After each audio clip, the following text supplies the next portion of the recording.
জুলাই সনদে কি লেখা আছে আমরা জানতে পারলাম না। তারই ইউনূস স্যারকে বলেন আমার সন্তানকে আমাদের ফিরিয়ে দিতে।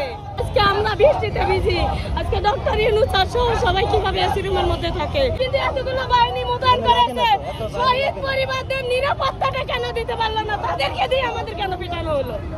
তারা তো এতগুলো মোতায়েন করেছে, আমরা তো ভেবেছিলাম আমাদের নিরাপত্তার জন্য আমাদের মোতায়েন করেছে সেনাবাহিনী, কিন্তু উল্টা আক্রমণ করবে এটা তো আমরা কেউ জানতাম না।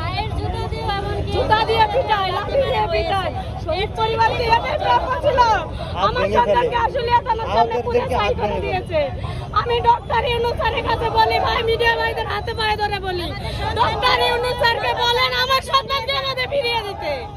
আমাদের কিচ্ছু চাওয়ার নাই। আমি শহীদ সাজ্জাদ হোসেন সজলের আম্মু, আসলে থানার সামনে ভ্যান গাড়িতে লাশ স্তূপ করে রেখে আগুন দিয়ে জ্বালিয়ে দিয়েছিল আমার সন্তানকে। আজকে আমরা বৃষ্টিতে ভিজি, আজকে ডক্টর ইউনূস স্যার সহ সবাই কিভাবে এসি রুমের মধ্যে থাকে, আজকে কোনো উপদেষ্টা আমাদের সামনে কেন উপস্থিত হতে পারলো না? আমাদের কথাগুলো কেন শুনতে পারলো না? আমাদের মতামত কেন নিতে পারলো না? আমরা কেন জুলাই সনদে কি লেখা আছে আমরা জানতে পারলাম না? আমরা কেন এই বাবা শহীদ বাবা মা হয়ে আমরা কেন এখন পর্যন্ত সেখানে তার দাওয়াত পর্যন্ত পেলাম না? তাহলে ঘোষণাপত্র কাকে দিবে? ঘোষণাপত্র কার ভিত্তিতে দিবে? আমার সন্তান ফিরায় স্যার, আমার কিচ্ছু লাগবে না। ডক্টর ইউনূস স্যার যেভাবে ঘোষণাপত্র করেছে, যেভাবে জুলাই সনদ করেছে সেভাবেই করুক। আমার সন্তানকে শুধু আমার কাছে ফিরিয়ে দেন। আমি আর কিচ্ছু চাই না, শুধু আমার সন্তানকে ফিরিয়ে দেন।